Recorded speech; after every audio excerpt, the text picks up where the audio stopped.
परमात्मा श्री कृष्ण की वाणी गीता गुरु शिष्य संवाद है। अतः अर्जुन ने स्वीकार किया कि शिष्यस्तेहं साधिमाम त्वाम प्रपन्नम। भगवन, मैं आपका शिष्य हूं, आपकी शरण हूं। मुझे वो उपदेश दीजिए जिससे मैं परम श्रेय को प्राप्त हो जाऊं। अतः उस परम गुरु के चरणों में गीता आरंभ करने से पूर्व ये स्तुति गुरु वंदना प्रस्तुत की जा रही है। ओम श्री सद्गुरुदेव भगवान की जय।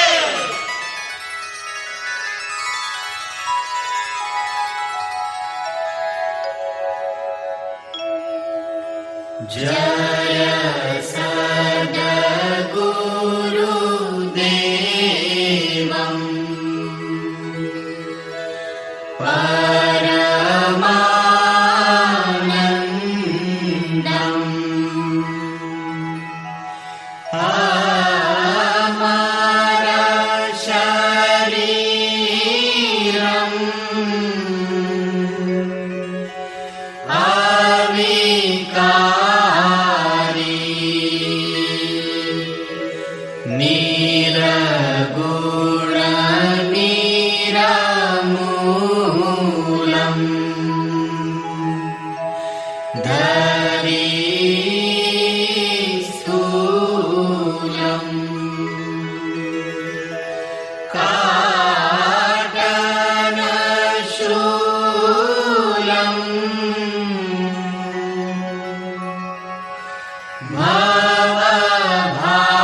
अंतर्यामी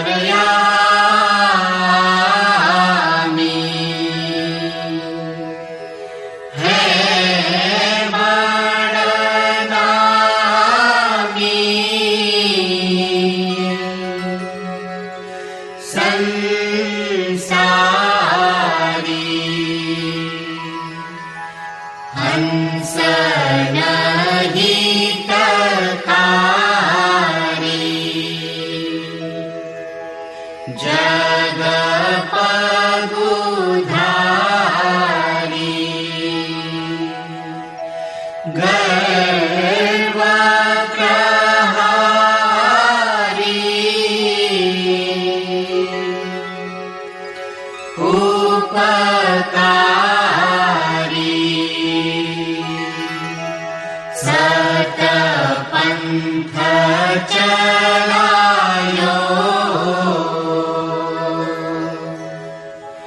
भरम मिटायो रूप लखायो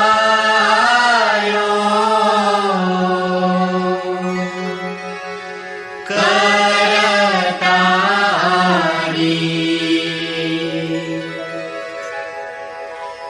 यह शिष्य है तेरो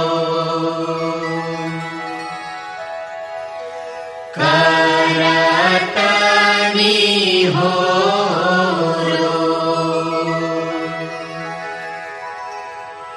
मोह पर हेरो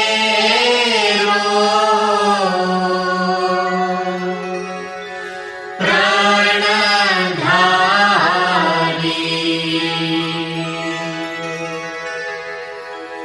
जय सद्गुरुदेवम्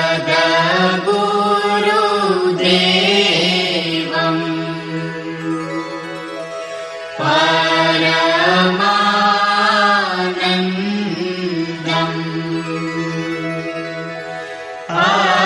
अमर शरीरम्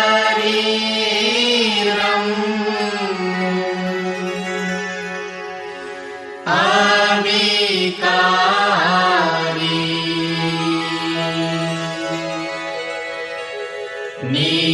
निरगुण निरमूलम्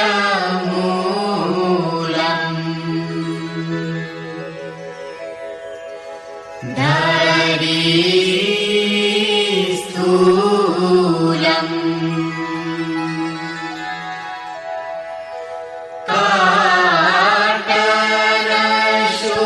काटनशूलम् भवभारी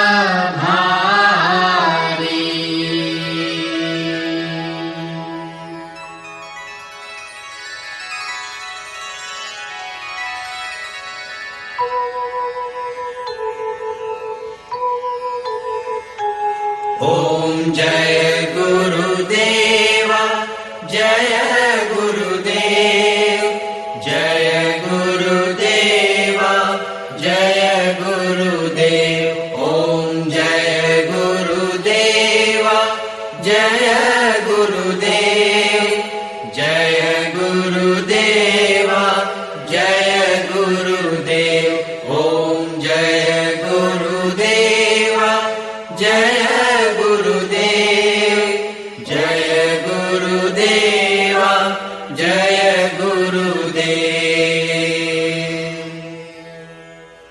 अमृतंश बहनों तथा भाइयों, जिन महापुरुष ने समस्त वेदों का संकलन किया, वेदांत शास्त्र का प्रवर्तन किया, महाभारत तथा भागवत जिनकी कृतियां हैं, उन्होंने शास्त्रों के रूप में किसी ग्रंथ को मान्यता दी तो वो है भगवान श्री कृष्णोक्त गीता।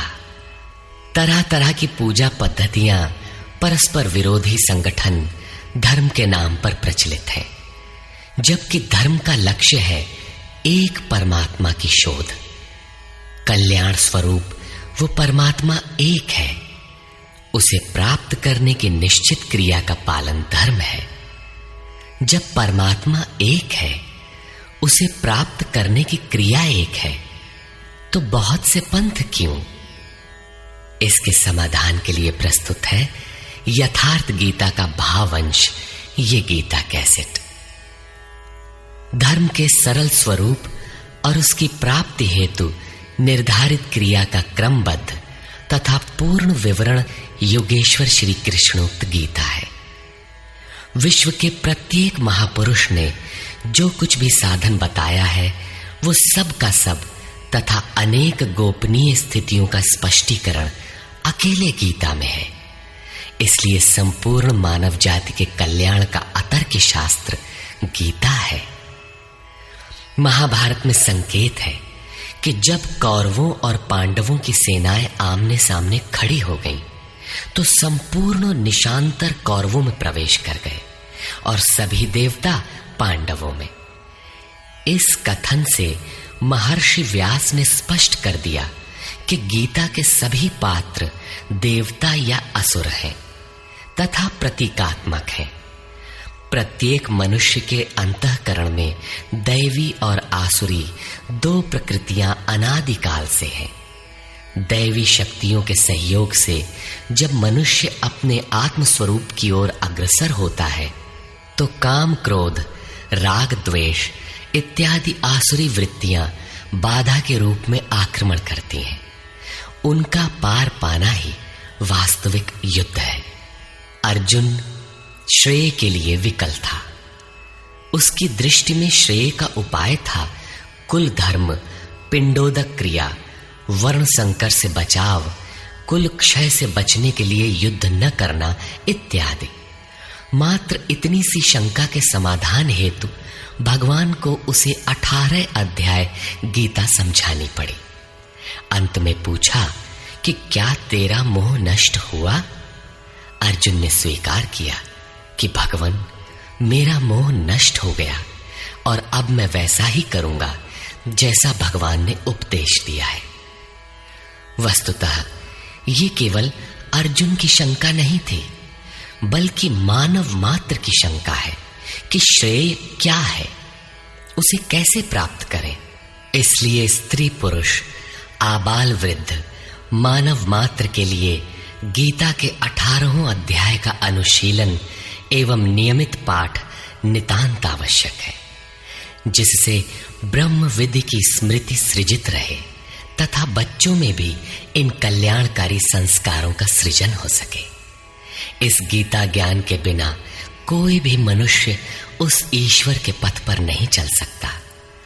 अक्षय सुख, शाश्वत शांति, लोक में समृद्धि तथा मूल शंका समाधान हेतु इन कैसेटों का संकलन किया गया है। इसके नियमित श्रवण से संपूर्ण परिवार तथा स्वजन समुदाय को सुसंस्कृत करें। संसार में कहीं भी मनुष्य हो, उसके लिए गीता सदैव अमृत वाहिनी है।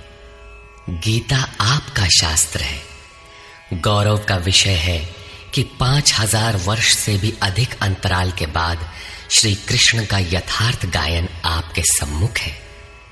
जन्म जन्मांतर की रूढ़ियों से ग्रस्त मस्तिष्क को स्वच्छ कर चिंतन के प्रशस्त पथ पर चलने के लिए इन कैसेटों का प्रसारण प्रातः अवश्य करें।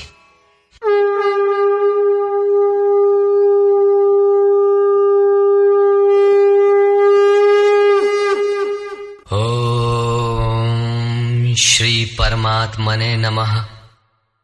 यथार्थ गीता, श्रीमद् भगवत गीता, अथ प्रथमो अध्यायः।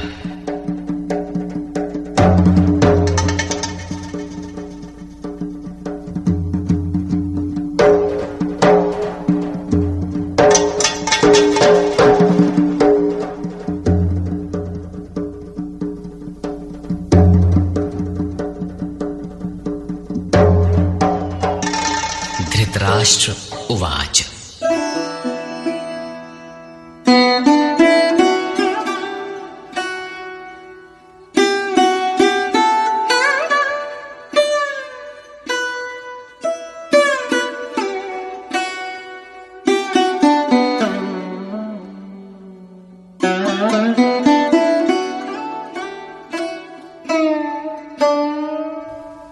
धर्मक्षेत्रे कुरुक्षेत्रे समवेता युयुत्सवः मामकाः पाण्डवाश्चैव किमकुर्वत संजय। धृतराष्ट्र ने पूछा, हे संजय, धर्म क्षेत्र कुरुक्षेत्र में एकत्र युद्ध की इच्छा वाले मेरे और पांडु के पुत्रों ने क्या किया? अज्ञान रूपी धृतराष्ट्र और संयम रूपी संजय। अज्ञान मन के अंतराल में रहता है अज्ञान से आवृत मन धृतराष्ट्र जन्मांध है, किंतु संयम रूपी संजय के माध्यम से ये देखता है, सुनता है। वो समझता है कि परमात्मा ही सत्य है। फिर भी जब तक इससे उत्पन्न मोह रूपी दुर्योधन जीवित है, इसकी दृष्टि सदैव कौरवों पर रहती है, विकारों पर ही रहती है। धर्म एक क्षेत्र है। जब हृदय देश में दैवी संपत्ति का बाहुल्य होता है तो यह शरीर धर्म क्षेत्र बन जाता है, और जब इसमें आसुरी संपत्ति का बाहुल्य होता है तो यह शरीर कुरुक्षेत्र बन जाता है। कुरु अर्थात करो। ये शब्द आदेशात्मक है। भगवान श्री कृष्ण कहते हैं, प्रकृति से उत्पन्न तीनों गुणों द्वारा परवश होकर मनुष्य कर्म करता है। वो क्षण मात्र भी कर्म किए बिना नहीं रह सकता, गुण उससे करा लेते हैं। तीनों गुण मनुष्य को देवता से कीट पर्यंत शरीरों में ही बांधते हैं। जब तक प्रकृति और प्रकृति से उत्पन्न गुण जीवित हैं, तब तक कुरु लगा रहेगा। अतः जन्म मृत्यु वाला क्षेत्र, विकारों वाला क्षेत्र कुरुक्षेत्र है, और परम धर्म परमात्मा में प्रवेश दिलाने वाली पुण्यमयी प्रवृत्तियों का क्षेत्र धर्म क्षेत्र है। पुरातत्वविद पंजाब में काशी प्रयाग के मध्य तथा अनेकानेक स्थलों पर कुरुक्षेत्र की शोध में लगे हैं, किंतु गीताकार ने स्वयं बताया है कि जिस क्षेत्र में यह युद्ध हुआ वो कहां है। इदं शरीरम कौन्तेय क्षेत्र मित्य भिधीयते। अर्जुन, ये शरीर ही क्षेत्र है, और जो इसको जानता है, इसका पार पा लेता है, वो क्षेत्रज्ञ है। आगे इन्होंने क्षेत्र का विस्तार बताया, जिसमें 10 इंद्रियां, मन, बुद्धि, अहंकार, 5 विकार और 3 गुणों का वर्णन है। शरीर ही क्षेत्र है, एक अखाड़ा है। इसमें लड़ने वाली प्रवृत्तियां 2 हैं, दैवी संपद और आसुरी संपद। पांडु की संतान और धृतराष्ट्र की संतान सजातीय और विजातीय प्रवृत्तियां। अनुभवी महापुरुष की शरण जाने पर इन दोनों प्रवृत्तियों में संघर्ष का सूत्रपात होता है। ये क्षेत्र क्षेत्रज्ञ का संघर्ष है, और यही वास्तविक युद्ध है। विश्व युद्धों से इतिहास भरा पड़ा है, किंतु उनमें जीतने वालों को भी शाश्वत विजय नहीं मिलती।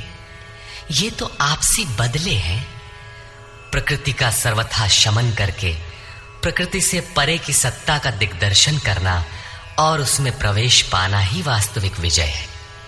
यही एक ऐसी विजय है जिसके पीछे हार नहीं है। यही मुक्ति है जिसके पीछे जन्म मृत्यु का बंधन नहीं है।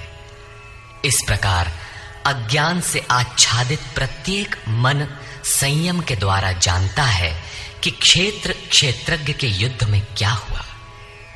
अब जैसा जिसके संयम का उत्थान है, वैसे वैसे उसे दृष्टि आती जाएगी। संजय उवाच। दृष्ट्वा तु पाण्डवानीकं व्यूढं दुर्योधनस्तदा आचार्यमुपसंगम्य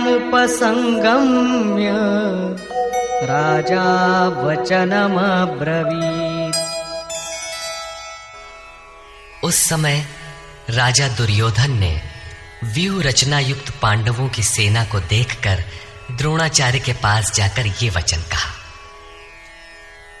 द्वैत के आचरण ही द्रोणाचार्य हैं। जब जानकारी हो जाती है कि हम परमात्मा से अलग हो गए हैं, वहां उसकी प्राप्ति के लिए तड़प पैदा हो जाती है। तभी हम गुरु की तलाश में निकलते हैं। दोनों प्रवृत्तियों के बीच यही प्राथमिक गुरु है। यद्यपि बाद के सद्गुरु योगेश्वर श्री कृष्ण होंगे, जो योग की स्थिति वाले होंगे। राजा दुर्योधन आचार्य के पास जाता है। मोह रूपी दुर्योधन। मोह संपूर्ण व्याधियों का मूल है, राजा है। दुर्योधन दुर अर्थात दूषित, योधन अर्थात वह धन। आत्मिक संपत्ति ही स्थिर संपत्ति है, उसमें जो दोष उत्पन्न करता है वो है मोह। ये प्रकृति की ओर खींचता है और वास्तविक जानकारी के लिए प्रेरणा भी प्रदान करता है। मोह है तभी तक पूछने का प्रश्न भी है, अन्यथा सभी पूर्ण ही हैं। अतः व्यूह रचना युक्त पांडवों की सेना को देखकर, अर्थात पुण्य से प्रवाहित सजातीय वृत्तियों को संगठित देखकर, मोह रूपी दुर्योधन ने गुरु द्रोण के पास जाकर यह कहा।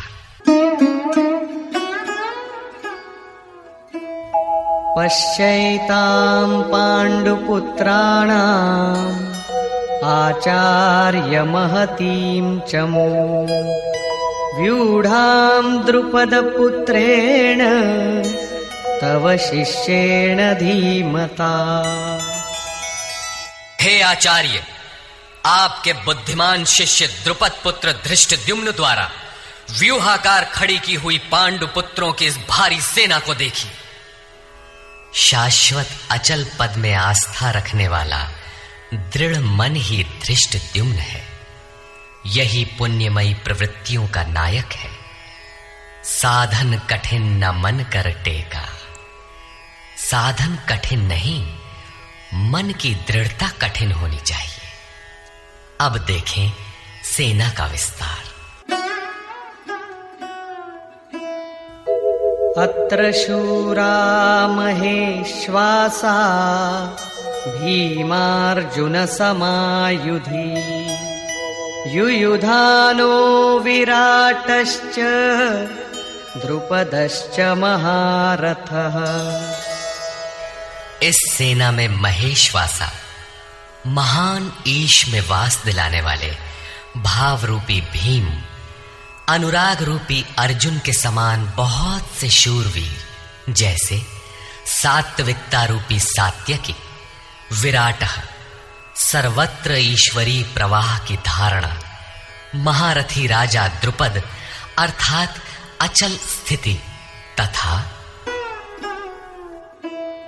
धृष्टकेतुश्चेकितानः काशीराजश्च वीर्यवान् पुरुजित् कुन्तिभोजश्च शैब्यश्च नरपुंगवः। धृष्टकेतुः दृढ़ कर्तव्य, चेकितानः जहां भी जाए वहां से चित्त को खींचकर इष्ट में स्थिर करना, काशीराजः काया रूपी काशी में ही वो साम्राज्य है, पुरुजित स्थूल सूक्ष्म और कारण शरीरों पर विजय दिलाने वाला पुरुजित, कुंती भोजः कर्तव्य से भव पर विजय, नरों में श्रेष्ठ शैव्य अर्थात सत्य व्यवहार। युधामन्युश्च विक्रान्तः उत्तमौजाश्च वीर्यवान् सौभद्रो द्रौपदेयाश्च सर्व एव महारथाः। और पराक्रमी युधामन्यु, युद्ध के अनुरूप मन की धारणा, उत्तमौजाः शुभ की मस्ती, सुभद्रा पुत्र अभिमन्यु। जब शुभ आधार आ जाता है तो मन भय से रहित हो जाता है। ऐसा शुभ आधार से उत्पन्न अभय मन, ध्यान रूपी द्रौपदी के पांचों पुत्र वात्सल्य, लावण्य, सौम्यता, स्थिरता, सहृदयता, सब के सब महारथी है। साधन पथ पर संपूर्ण योग्यता के साथ चलने की क्षमताएं हैं। इस प्रकार दुर्योधन ने पांडव पक्ष के 15-20 नाम गिनाए, जो दैवी संपद के महत्वपूर्ण अंग है। विजातीय प्रवृत्ति का राजा होते हुए भी मोह ही सजातीय प्रवृत्तियों को समझने के लिए बाध्य करता है। दुर्योधन अपना पक्ष संक्षेप में कहता है, यदि कोई बाह्य युद्ध होता तो अपनी फौज बढ़ा चढ़ा कर गिनाता, विकार कम गिनाए गए, क्योंकि उन पर विजय पाना है, वे नाशवान हैं। केवल 5-7 विकार बताए गए, जिनके अंतराल में संपूर्ण बहिर्मुखी प्रवृत्ति विद्यमान है, जैसे अस्माकं तु विशिष्टाये तान्निबोध द्विजोत्तम नायका मम सैन्यस्य संज्ञार्थं तान् ब्रवीमि ते। द्विजोत्तम, हमारे पक्ष में जो प्रधान हैं उन्हें भी आप समझ लें। आपको जानने के लिए मेरी सेना के जो नायक हैं उनको कहता हूं। बाह्य युद्ध में सेनापति के लिए द्विजोत्तम संबोधन असामयिक है। वस्तुतः गीता अंतःकरण की 2 प्रवृत्तियों का संघर्ष है, जिसमें द्वैत का आचरण ही द्रोण है। जब तक हम लेश मात्र भी आराध्य से अलग हैं, तब तक प्रकृति विद्यमान है, द्वैत बना है।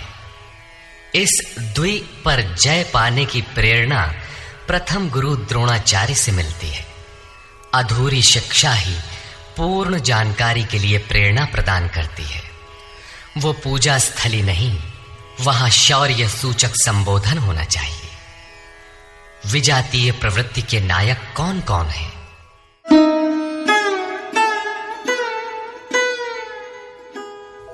भवान् भीष्मश्च कर्णश्च कृपश्च समितिञ्जयः अश्वत्थामा विकर्णश्च सौमदत्तिस्तथैव च।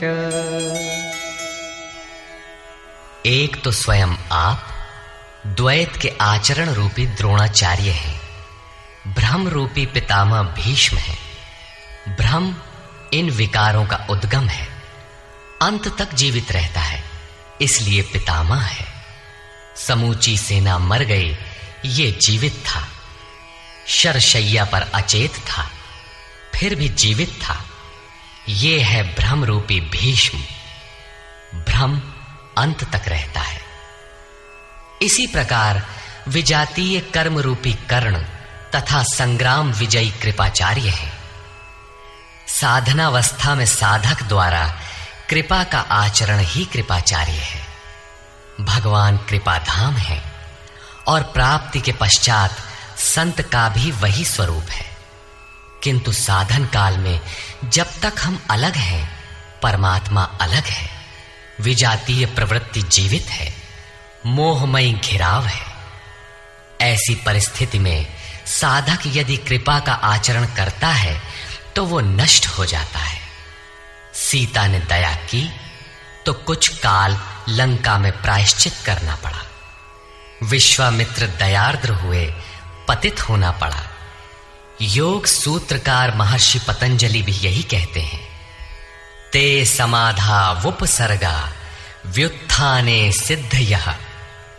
व्युत्थान काल में सिद्धियां प्रकट होती हैं, वे वास्तव में सिद्धियां हैं, किंतु कैवल्य प्राप्ति के लिए उतनी ही बड़ी विघ्न है जितने काम, क्रोध, लोभ, मोह इत्यादि। गोस्वामी तुलसीदास का भी यही निर्णय है। माया अनेक विघ्न करती है, रिद्धियां प्रदान करती है, यहां तक कि सिद्ध बना देती है। ऐसी अवस्था वाला साधक बगल से निकल भर जाए, मरणासन्न रोगी भी जी उठेगा।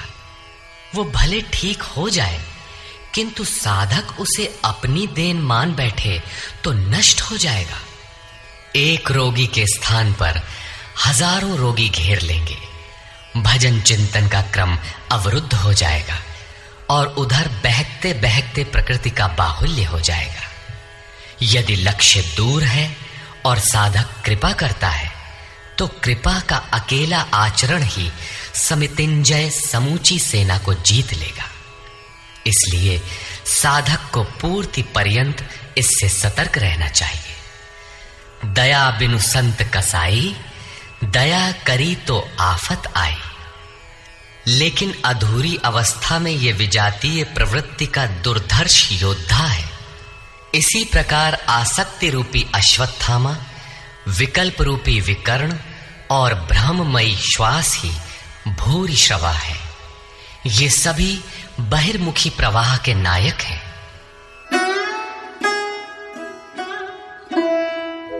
अन्ये च बहवः शूराः मदर्थे त्यक्तजीविताः नानाशस्त्र प्रहरणाः सर्वे युद्धविशारदाः। और भी बहुत से शूरवीर अनेक शस्त्रों से युक्त मेरे लिए जीवन की आशा को त्याग कर युद्ध में डटे हैं। सभी मेरे लिए प्राण त्यागने वाले हैं, किंतु उनकी कोई ठोस गणना नहीं है। अब कौन सी सेना किन भावों द्वारा सुरक्षित है, इस पर कहते हैं अपर्याप्तं तदस्माकं बलं भीष्माभिरक्षितं पर्याप्तं त्विदमेतेषां बलं भीमाभिरक्षितम्। भीष्म द्वारा रक्षित हमारी सेना सब प्रकार से अजेय है और भीम द्वारा रक्षित इन लोगों की सेना जीतने में सुगम है। पर्याप्त और अपर्याप्त जैसे श्लिष्ट शब्द का प्रयोग दुर्योधन की आशंका को व्यक्त करता है। अतः देखना है कि भीष्म कौन सी सत्ता है जिस पर कौरव निर्भर करते हैं, तथा भीम कौन सी सत्ता है जिस पर दैवी संपद संपूर्ण पांडव निर्भर है। दुर्योधन अपनी व्यवस्था देता है कि अयनेषु च सर्वेषु यथा भागमवस्थिताः भीष्ममेवाभिरक्षन्तु भवन्तः सर्व एव हि। इसलिए सब मोर्चों पर अपनी अपनी जगह स्थित रहते हुए आप लोग सब के सब भीष्म की ही सब ओर से रक्षा करें। यदि भीष्म हैं तो हम अजेय हैं, इसलिए आप पांडवों से न लड़कर केवल भीष्म की ही रक्षा करें। कैसा योद्धा है भीष्म, जो स्वयं अपनी रक्षा नहीं कर पा रहा है, कौरवों को उसकी रक्षा व्यवस्था करनी पड़ रही है। ये कोई बाह्य योद्धा नहीं, ब्रह्म ही भीष्म है। जब तक ब्रह्म जीवित है तब तक विजातीय प्रवृत्तियां कौरव अजेय हैं। अजेय का ये अर्थ नहीं कि जिसे जीता ही ना जा सके, बल्कि अजेय का अर्थ दुर्जय है, जिसे कठिनाई से जीता जा सकता हो। महा अजय संसार रिपु जीत सकई सो वीर। यदि भ्रम समाप्त हो जाए तो अविद्या अस्तित्वहीन हो जाए। मोह इत्यादि जो आंशिक रूप से बचे भी हैं, शीघ्र ही समाप्त हो जाएंगे। भीष्म की इच्छा मृत्यु थी, इच्छा ही भ्रम है। इच्छा का अंत और भ्रम का मिटना एक ही बात है। इसी को संत कबीर ने सरलता से कहा, इच्छा काया इच्छा माया इच्छा जग उपजाया। कह कबीर जे इच्छा विवर्जित ताका पार न पाया। जहां भ्रम नहीं होता वो अपार और अव्यक्त है। इस शरीर के जन्म का कारण इच्छा है। इच्छा ही माया है और इच्छा ही जगत की उत्पत्ति का कारण है। सो कामयत तदैक्षत बहुश्याम प्रजायेय इति।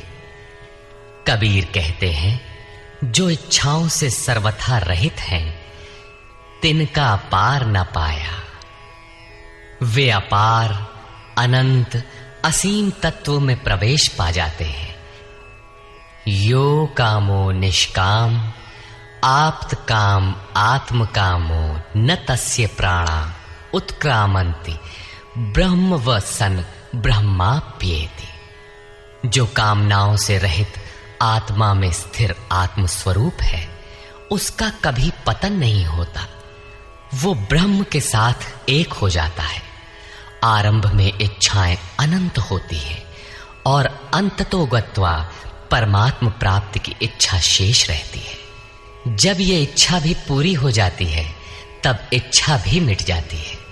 यदि उससे भी बड़ी कोई वस्तु होती तो आप उसकी इच्छा अवश्य करते। जब उससे आगे कोई वस्तु है ही नहीं, तो इच्छा किसकी होगी? जब प्राप्त होने योग्य कोई वस्तु अप्राप्त न रह जाए, तो इच्छा भी समूल नष्ट हो जाती है और इच्छा के मिटते ही ब्रह्म का सर्वथा अंत हो जाता है।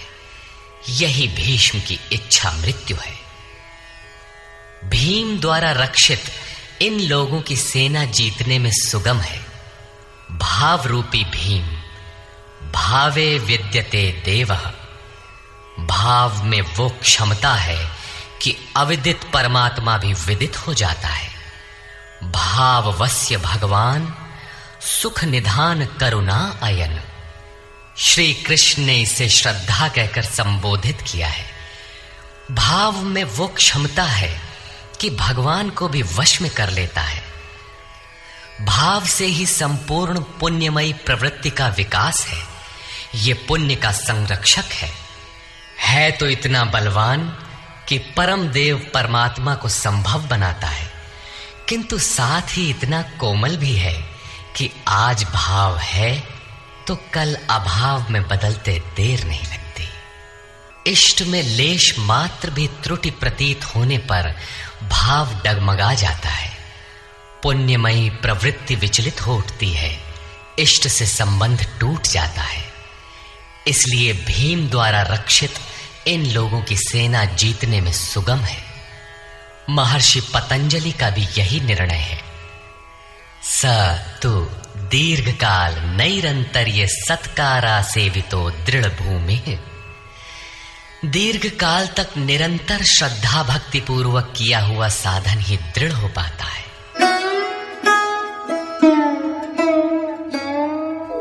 तस्य संजनयन् हर्षं कुरु वृद्धः पितामहः। सिंहनादं विनद्योच्चैः शंखं दध्मौ प्रतापवान्। इस प्रकार अपने बलाबल का निर्णय लेकर शंख ध्वनि हुई। शंख ध्वनि पात्रों के पराक्रम की घोषणा है कि जीतने पर कौन सा पात्र आपको क्या देगा।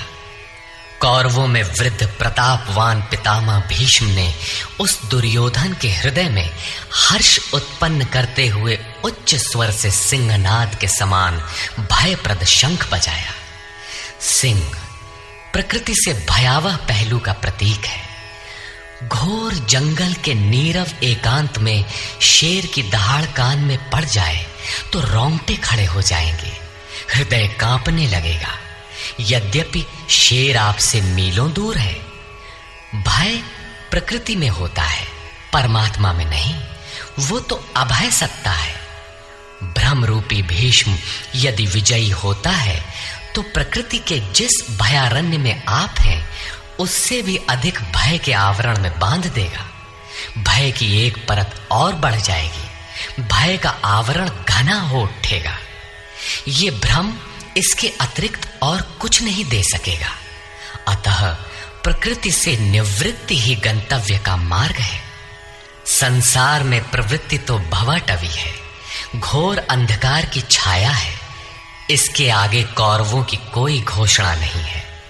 कौरवों की ओर से कई बाजे एक साथ बजे, किंतु कुल मिलाकर वे भी भय ही प्रदान करते हैं, इससे अधिक कुछ नहीं। प्रत्येक विकार कुछ न कुछ भय तो देता ही है।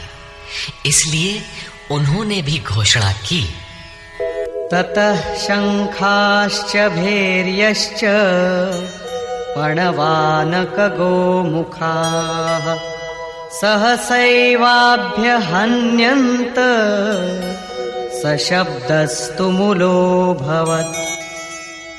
तदनंतर अनेक शंख, नगारे, ढोल और नरसिंहादि बाजे एक साथ ही बजे।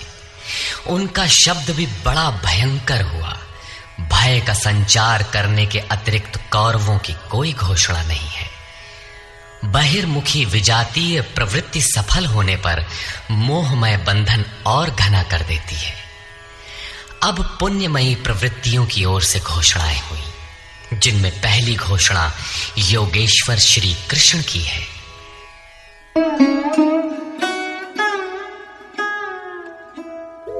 ततः श्वेतैर्हयैर्युक्ते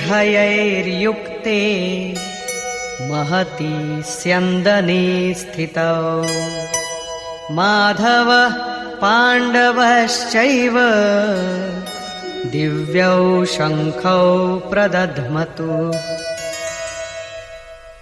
इसके उपरांत श्वेत घोड़ों से युक्त, जिनमें लेश मात्र कालिमा दोष नहीं है, श्वेत सात्विक निर्मलता का प्रतीक है। महति स्यन्दने, महान रथ पर बैठे हुए योगेश्वर श्री कृष्ण और अर्जुन ने भी अलौकिक शंख बजाए। अलौकिक का अर्थ है लोकों से परे। मृत्युलोक, देवलोक, ब्रह्मलोक, जहां तक जन्म मरण का भय है, उन समस्त लोकों से परे पारलौकिक, पारमार्थिक स्थिति प्रदान करने की घोषणा योगेश्वर श्री कृष्ण की है। सोने चांदी काठ का रथ नहीं, रथ अलौकिक, शंख अलौकिक, अतः घोषणा भी अलौकिक ही है। लोकों से परे एकमात्र ब्रह्म है, सीधा उससे संपर्क स्थापित कराने की घोषणा है। पांचजन्यं ऋषिकेशो देवदत्तं धनञ्जयः पौंड्रं दध्मौ महाशंखं भीमकर्मावृकोदरः।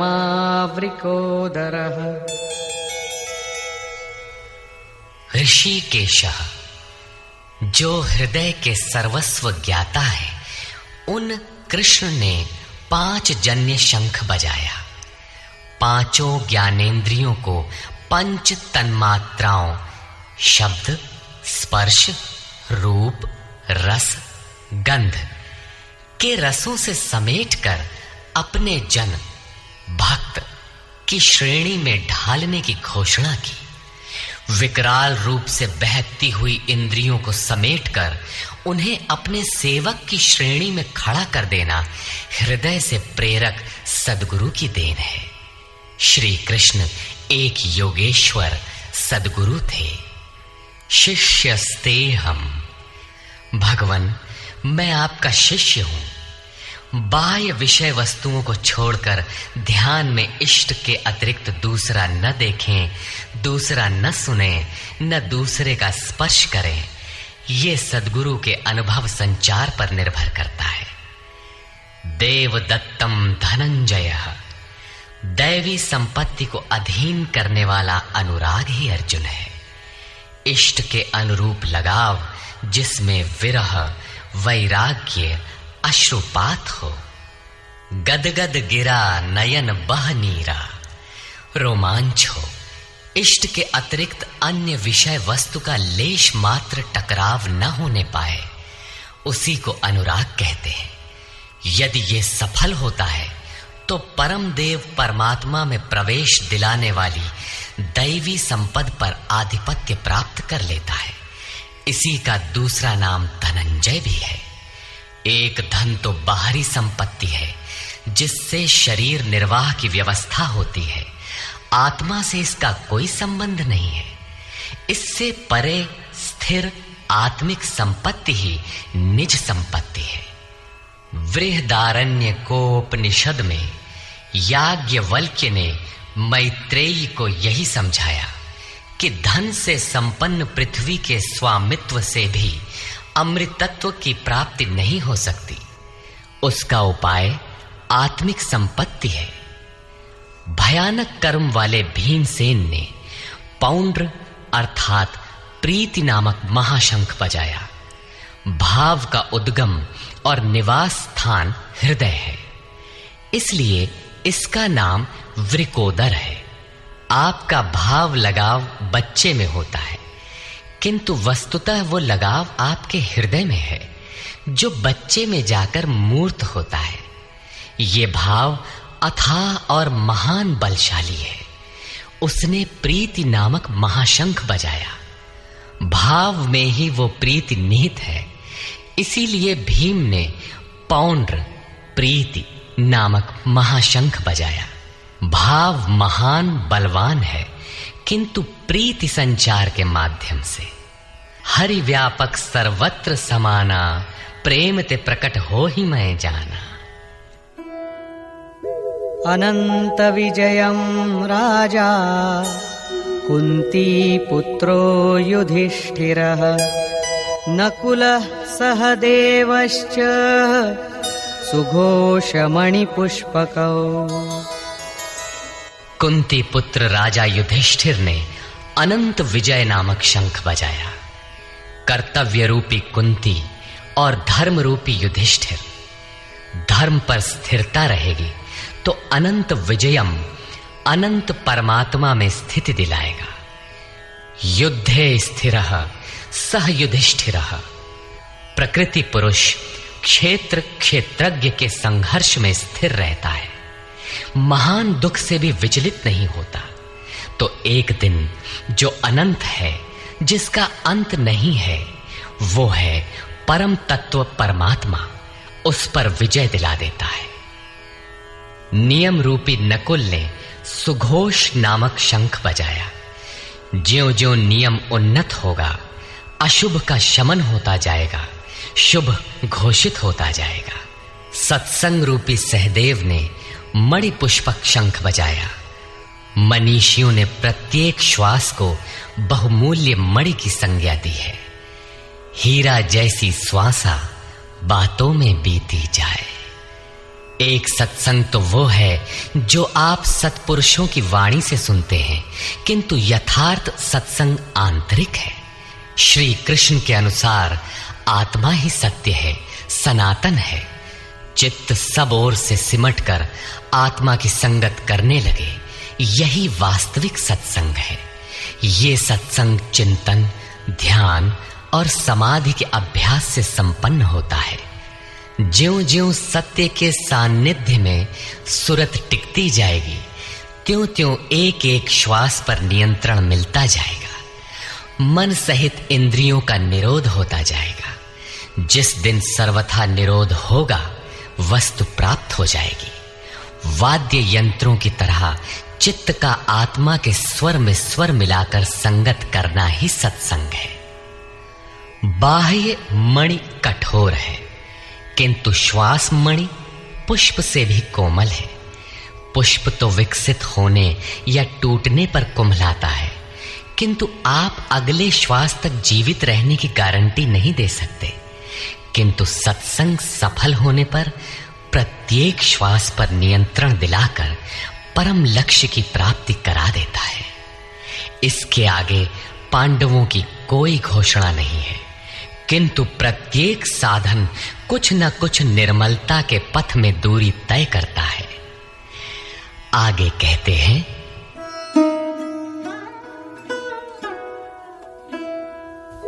काश्यश्च परमेश्वासः शिखण्डी च महारथः धृष्टद्युम्नो विराटश्च सात्यकिश्चापराजितः। काया रूपी काशी। पुरुष जब सब ओर से मन सहित इंद्रियों को समेटकर काया में ही केंद्रित करता है, तो परमेश्वासः परम ईश में वास का अधिकारी हो जाता है। परम ईश में वास दिलाने में सक्षम काया ही काशी है। काया में ही परम ईश का निवास है। परमेश्वास का अर्थ श्रेष्ठ धनुष वाला नहीं, बल्कि परम धन ईश धन वास है। शिखा सूत्र का त्याग ही शिखंडी है। आजकल लोग सिर के बाल कटा लेते हैं और सूत्र के नाम पर गले की जनेऊ हटा लेते हैं, अग्नि जलाना छोड़ देते हैं। हो गया सन्यास उनका। नहीं, वस्तुतः शिखा लक्ष्य का प्रतीक है जिसे आपको पाना है, और सूत्र है संस्कारों का।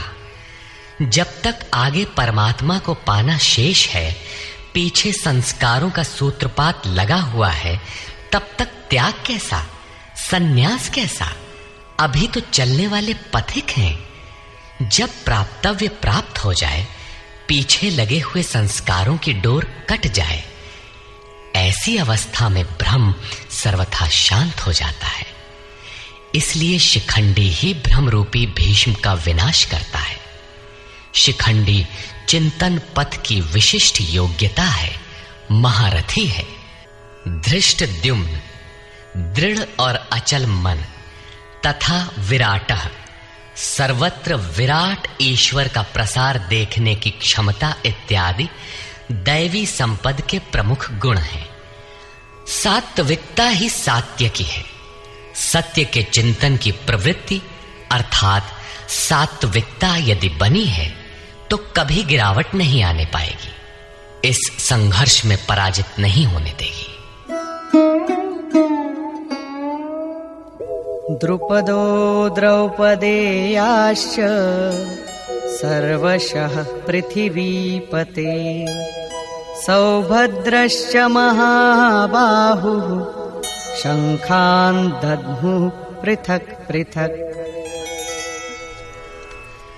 अचल पददायक द्रुपद और ध्यान रूपी द्रौपदी के पांचों पुत्र सहृदयता, वात्सल्य, लावण्य, सौम्यता इत्यादि साधन में महान सहायक महारथी हैं तथा बड़ी भुजा वाला अभिमन्यु, इन सब ने पृथक पृथक शंख बजाए।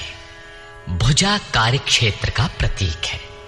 जब मन भय से रहित हो जाता है तो उसकी पहुंच दूर तक हो जाती है। हे राजन, इन सब ने अलग अलग शंख बजाए, कुछ न कुछ दूरी सभी तय कराते हैं। इनका पालन आवश्यक है, इसलिए इनके नाम गिनाए। इसके अतिरिक्त कुछ दूरी ऐसी भी है जो मन बुद्धि से परे है। भगवान स्वयं ही अंतःकरण में विराज कर तय कराते हैं। इधर दृष्टि बनकर आत्मा से खड़े हो जाते हैं और सामने स्वयं खड़ा होकर अपना परिचय करा लेते हैं। सघोषोधार्तराष्ट्राणां हृदयानि व्यदारयत् नभश्च पृथिवीं चैव तुमुलो व्यनुनादयन्। उस घोर शब्द ने आकाश और पृथ्वी को भी शब्दायमान करते हुए धृतराष्ट्र पुत्रों के हृदय विदीर्ण कर दिए। सेना तो पांडवों की ओर भी थी, किंतु हृदय विदीर्ण हुए धृतराष्ट्र पुत्रों के। वस्तुतः पांचजन्य दैवी शक्ति पर आधिपत्य, अनंत पर विजय, अशुभ का शमन और शुभ की घोषणा धारावाही होने लगे तो कुरुक्षेत्र आसुरी संपद, बहिर्मुखी प्रवृत्तियों का हृदय विदीर्ण हो जाएगा। उनका बल शनैः शनैः क्षीण होने लगता है। सर्वथा सफलता मिलने पर मोहमयी प्रवृत्तियां सर्वथा शांत हो जाती हैं।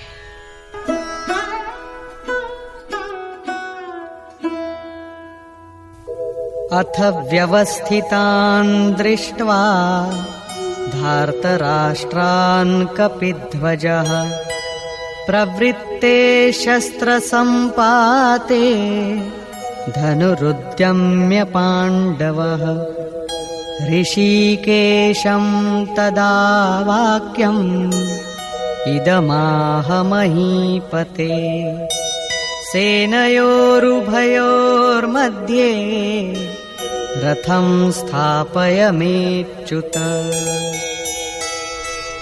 संयम रूपी संजय ने अज्ञान से आवृत मन को समझाया कि हे राजन, उसके उपरांत कपिध्वजः वैराग्य रूपी हनुमान, वैराग्य ही ध्वज है जिसका।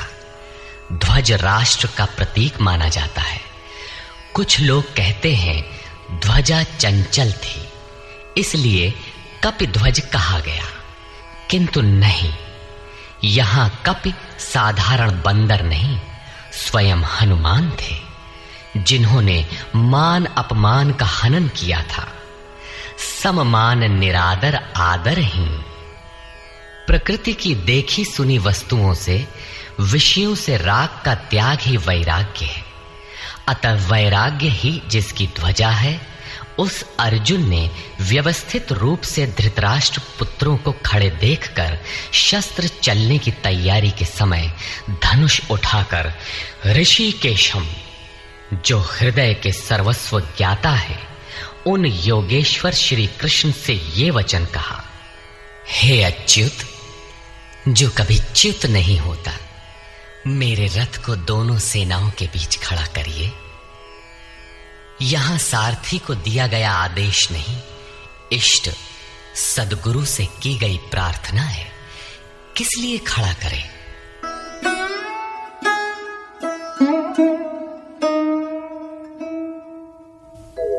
यावदेतान् निरीक्षेऽहम् योद्धुकामानवस्थितान् कैर्मया सह योद्धव्यम् अस्मिन् रणसमुद्यमे। जब तक मैं इन स्थित हुए युद्ध की कामना वालों को अच्छी प्रकार देख न लूं कि इस युद्ध के उद्योग में मुझे किन किन के साथ युद्ध करना योग्य है, इस युद्ध व्यापार में मुझे किन किन के साथ युद्ध करना है। योत्स्यमानानवेक्षेऽहम् य एतेऽत्र समागताः धार्तराष्ट्रस्य दुर्बुद्धेर्युद्धे प्रियचिकीर्षवः। दुर्बुद्धि दुर्योधन का युद्ध में कल्याण चाहने वाले जो जो ये राजा लोग इस सेना में आए हैं, उन युद्ध करने वालों को मैं देखूंगा, इसलिए खड़ा करें। मोह रूपी दुर्योधन, मोहमयी प्रवृत्तियों का कल्याण चाहने वाले जो जो राजा इस युद्ध में आए हैं, उनको मैं देख लूं। संजय उवाच।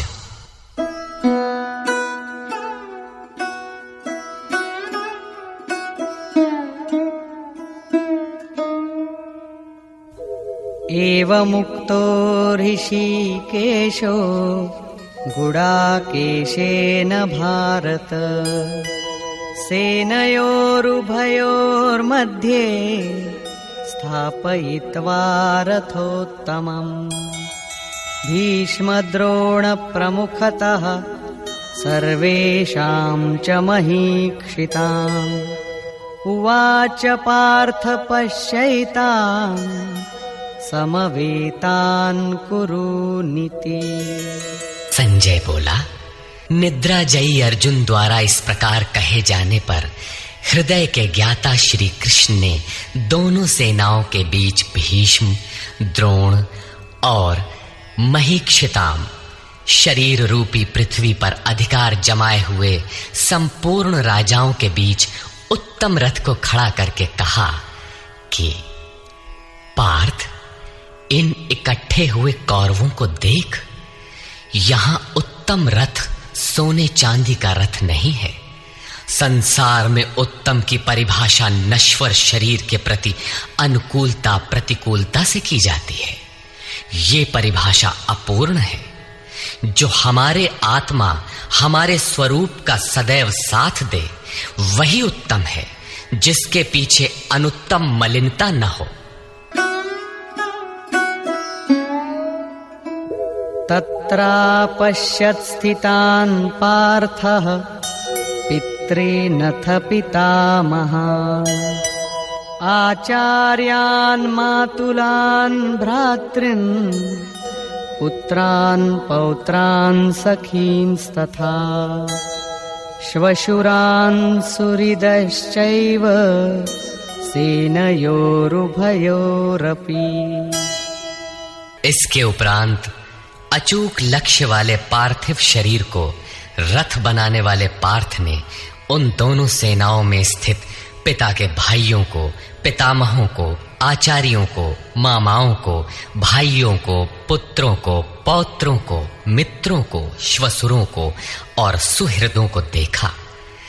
दोनों सेनाओं में अर्जुन को केवल अपना परिवार, मामा का परिवार, ससुराल का परिवार, सुहृद और गुरुजन दिखाई पड़े। प्रचलित गणना के अनुसार 18 अक्षौहिणी 2.5-3 अरब के लगभग होता है, जो आज के विश्व की जनसंख्या के समकक्ष है। इतने मात्र के लिए यदा कदा विश्व स्तर पर आवास, खाद्य समस्या बन जाती है। इतना बड़ा जन समूह अर्जुन के 3-4 रिश्तेदारों का परिवार मात्र था। क्या इतना बड़ा भी किसी का परिवार होता है? कदापि नहीं। ये हृदय देश का चित्रण है। तान् समीक्ष्य स कौन्तेयः सर्वान् बन्धूनवस्थितान् कृपया परयाविष्टो विषीदन्निदमब्रवीत्। इस प्रकार खड़े हुए उन संपूर्ण बंधुओं को देखकर अत्यंत करुणा से आवृत वो कुंती पुत्र अर्जुन शोक करता हुआ बोला। अर्जुन उवाच,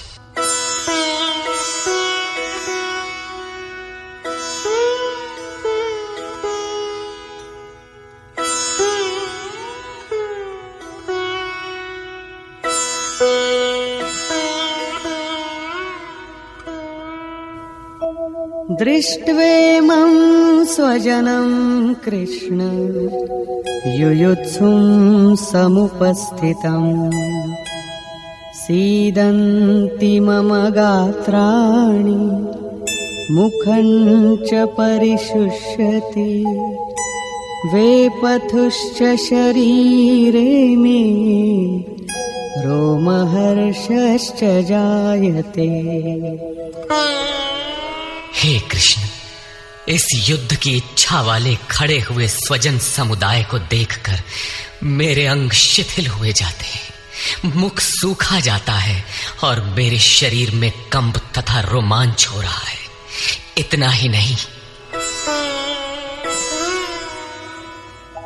गांडीवं स्रंसते हस्तात् त्वक्चैव परिदह्यते न च शक्नोम्यवस्थातुं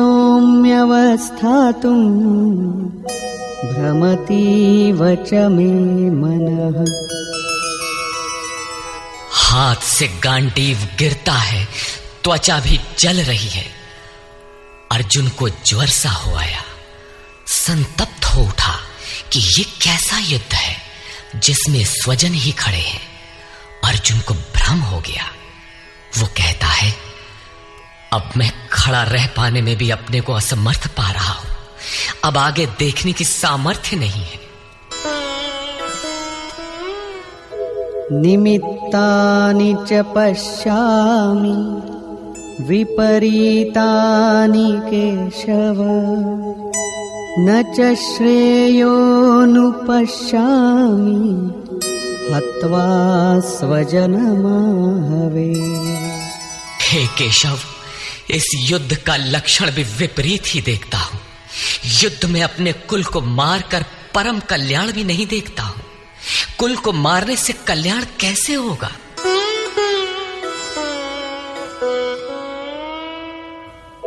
न कांक्षे विजयं कृष्ण न च राज्यं सुखानि च किन्नो राज्येन गोविन्द किं भोगैर्जीवितेन वा। संपूर्ण परिवार युद्ध के मुहाने पर है। इन्हें युद्ध में मारकर विजय से मिलने वाला राज्य और राज्य से मिलने वाला सुख अर्जुन को नहीं चाहिए। वो कहता है, हे श्री कृष्ण, मैं विजय नहीं चाहता, राज्य तथा सुख भी नहीं चाहता। हे गोविंद, हमें राज्य या भोग अथवा जीवन से भी क्या प्रयोजन है? क्यों?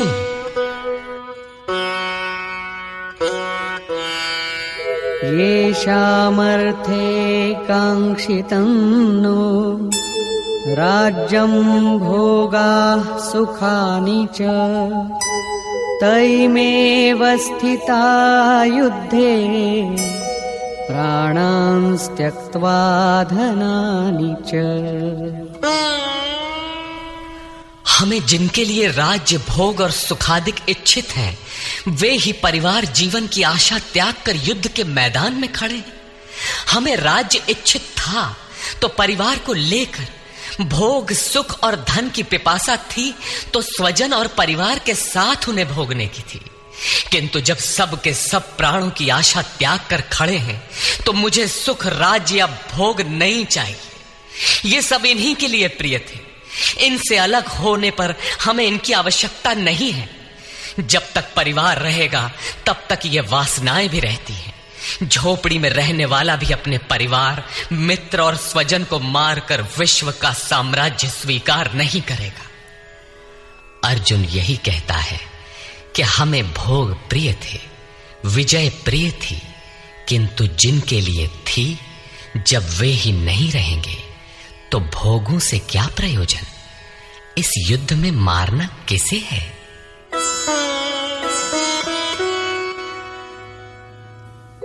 आचार्याः पितरः पुत्राः तथैव च पितामहाः मातुलाः श्वशुराः पौत्राः शालाः संबंधिनस्तथा। इस युद्ध में ताऊ, चाचे, लड़के और इसी प्रकार दादा, मामा, श्वसुर, पोते, साले तथा समस्त संबंधी ही हैं।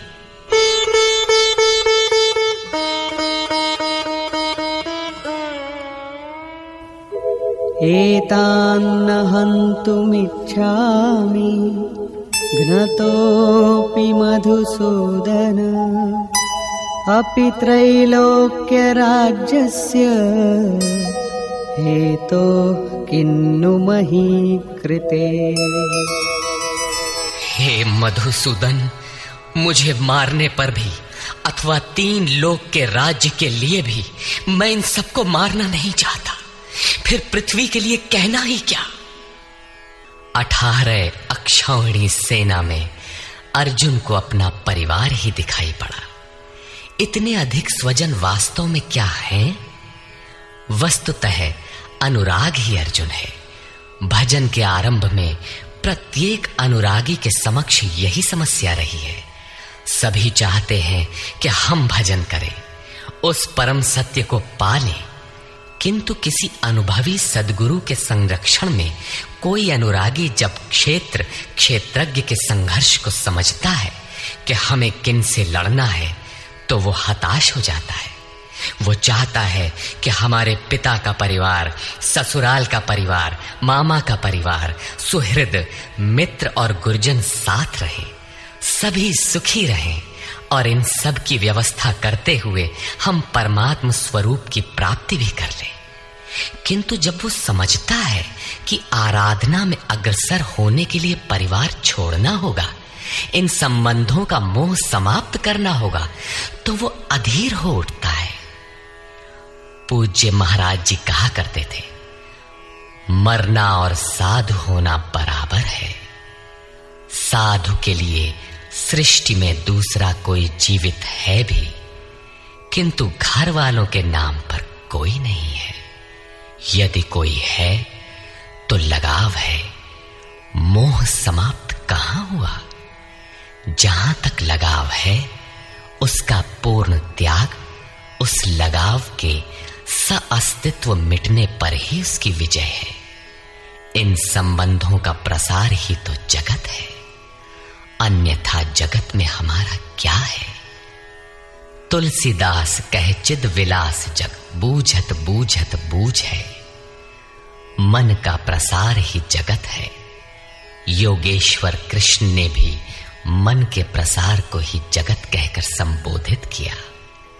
जिसने इसके प्रभाव को रोक लिया उसने चराचर जगत ही जीत लिया।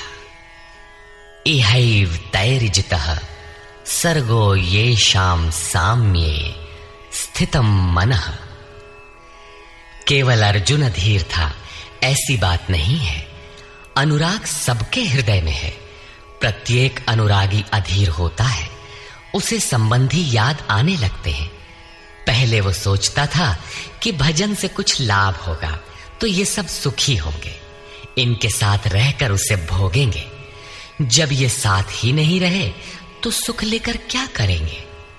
अर्जुन की दृष्टि राज्य सुख तक ही सीमित थी।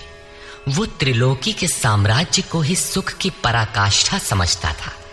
इसके आगे भी कोई सत्य है, इसकी जानकारी अर्जुन को अभी नहीं है।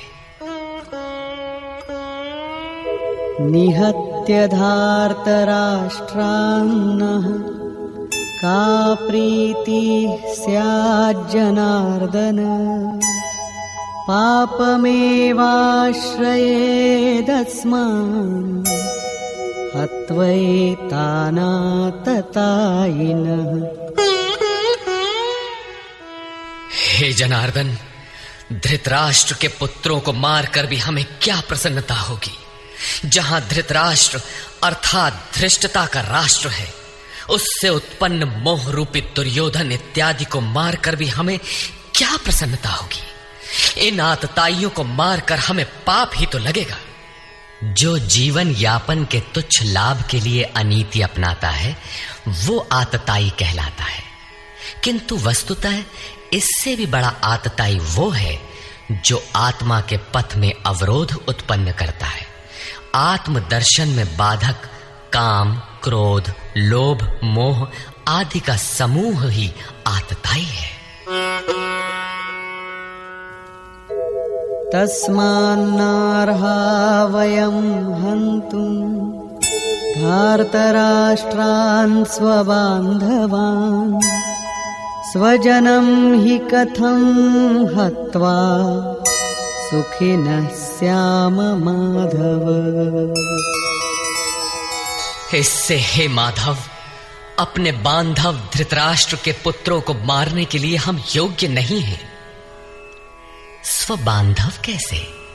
वे तो शत्रु थे ना। वस्तुतः शरीर के रिश्ते अज्ञान से उत्पन्न होते हैं। ये मामा है, ससुराल है, स्वजन समुदाय है, ये सब अज्ञान ही तो है। जब शरीर ही नश्वर है तब इसके रिश्ते ही कहां रहेंगे।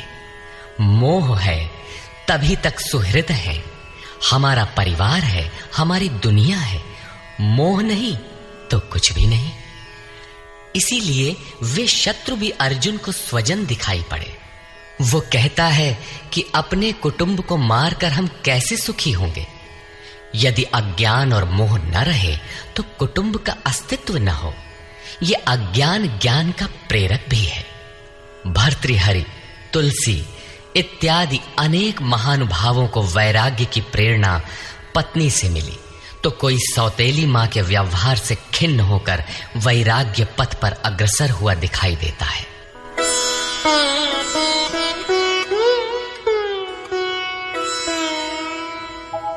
यद्यप्येतेन पश्यन्ति लोभोपहत चेतसः कुलक्षयकृतं दोषं मित्रद्रोहे च पातकम्। यद्यपि लोभ से भ्रष्ट चित्त हुए ये लोग कुल नाश के दोष और मित्र द्रोह के पाप को नहीं देखते हैं। ये उनकी कमी है। फिर भी कथं न ज्ञेयमस्माभिः पापादस्मान्निवर्तितुं कुलक्षयकृतं दोषं प्रपश्यद्भिर्जनार्दन। हे जनार्दन, कुल नाश से होने वाले दोषों को जानने वाले हम लोगों को इस पाप से हटने के लिए क्यों नहीं विचार करना चाहिए। मैं ही पाप करता हूं ऐसी बात नहीं, आप भी भूल करने जा रहे हैं। कृष्ण पर भी आरोप लगाया। अभी वो समझ में अपने को कृष्ण से कम नहीं मानता। प्रत्येक नया साधक सद्गुरु की शरण जाने पर इसी प्रकार तर्क करता है और अपने को जानकारी में कम नहीं समझता। यही अर्जुन भी कहता है कि ये भले न समझे, किंतु हम आप तो समझदार हैं। कुल नाश के दोषों पर हमें विचार करना चाहिए। कुल नाश में दोष क्या है? कुलक्षये प्रणश्यन्ति कुलधर्माः सनातनाः धर्मे नष्टे कुलं कृत्स्नम् अधर्मोऽभिभवत्युत।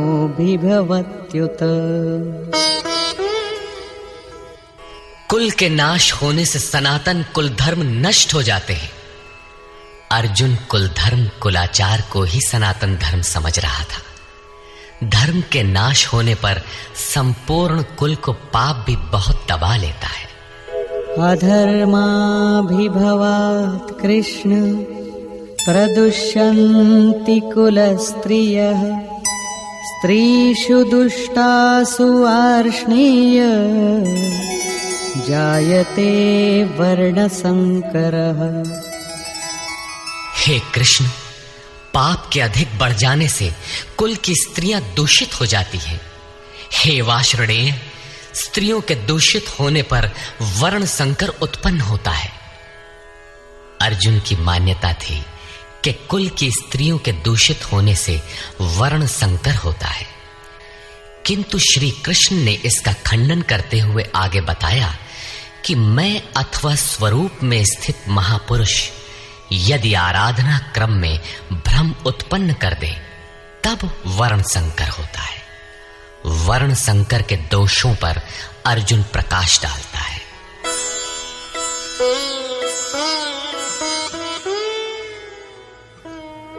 संकरो नरकायैव कुलघ्नानां कुलस्य च पतन्ति पितरो येषां लुप्तपिण्डोदकक्रियाः। वर्ण संकर कुल घातियों और कुल को नरक में ले जाने के लिए ही होता है। लुप्त हुई पिंड क्रिया वाले इनके पितर लोग भी गिर जाते हैं। वर्तमान नष्ट हो जाता है, अतीत के पितर गिर जाते हैं और भविष्य वाले भी गिरेंगे। इतना ही नहीं, दोषैरेतैः कुलघ्नानां वर्णसंकरकारकैः उत्साद्यन्ते जातिधर्माः कुलधर्माश्च शाश्वताः। इन वर्ण संकर कारक दोषों से कुल और कुलघातियों के सनातन कुल धर्म और जाति धर्म नष्ट हो जाते हैं। अर्जुन मानता था कि कुल धर्म सनातन है, कुल धर्म ही शाश्वत है, किंतु श्री कृष्ण ने इसका खंडन किया और आगे बताया कि आत्मा ही सनातन शाश्वत धर्म है। वास्तविक सनातन धर्म को जानने से पहले मनुष्य धर्म के नाम पर किसी न किसी रूढ़ि को जानता है। ठीक इसी प्रकार अर्जुन भी जानता है, जो कृष्ण के शब्दों में एक रूढ़ि है। उत्सन्न कुलधर्माणां मनुष्याणां जनार्दन नरके नियतं वासो भवतीत्यनुशुश्रुम। हे जनार्दन, नष्ट हुए कुल धर्म वाले मनुष्यों का अनंत काल तक नरक में वास होता है, ऐसा हमने सुना है। कुल धर्म ही नहीं नष्ट होता, बल्कि शाश्वत सनातन धर्म भी नष्ट हो जाता है। जब धर्म ही नष्ट हो गया तो ऐसे पुरुष का अनंत काल तक नरक में निवास होता है, ऐसा हमने सुना है, देखा नहीं, सुना है। अहो बत महत् पापं कर्तुं व्यवसिता वयं यद्राज्य सुखलोभेन हन्तुं स्वजनमुद्यताः। अहो, शोक है कि हम लोग बुद्धिमान होकर भी महान पाप करने को तैयार हुए हैं। राज्य और सुख के लोभ से अपने कुल को मारने के लिए उद्यत हुए हैं। अभी अर्जुन अपने को कम ज्ञाता नहीं समझता। आरंभ में प्रत्येक साधक इसी प्रकार बोलता है। महात्मा बुद्ध का कथन है कि मनुष्य जब अधूरी जानकारी रखता है तो अपने को महान ज्ञानी समझता है, और जब आधे से आगे की जानकारी हासिल करने लगता है तो अपने को महान मूर्ख समझता है। ठीक इसी प्रकार अर्जुन भी अपने को ज्ञानी ही समझता है। वो कृष्ण को ही समझाता है कि उस पाप से परम कल्याण हो, ऐसी बात भी नहीं। केवल राज्य और सुख के लोभ में पड़कर हम लोग कुल नाश करने को उद्यत हुए हैं। महान भूल कर रहे हैं। हम ही भूल कर रहे हैं, ऐसी बात नहीं, आप भी भूल कर रहे हैं। एक धक्का कृष्ण को भी दिया। अंत में अर्जुन अपना निर्णय देता है। यदि माम प्रतीकारम् अशस्त्रं शस्त्रपाणयः धार्तराष्ट्रारणे हन्युः तन्मे क्षेमतरं भवेत्। यदि मुझ शस्त्र रहित न सामना करने वाले को शस्त्रधारी धृतराष्ट्र के पुत्र रण में मारे तो उनका वो मारना भी मेरे लिए अति कल्याणकारक होगा। इतिहास तो कहेगा कि अर्जुन समझदार था, जिसने अपनी बलि देकर युद्ध बचा लिया। लोग प्राणों की आहुति दे डालते हैं कि भोले भाले मासूम बच्चे सुखी रहें, कुल तो बचा रहे। मनुष्य विदेश चला जाए, वैभवपूर्ण प्रासाद में रहे, किंतु 2 दिन बाद उसे अपनी छोड़ी हुई झोपड़ी याद आने लगती है। मोह इतना प्रबल होता है।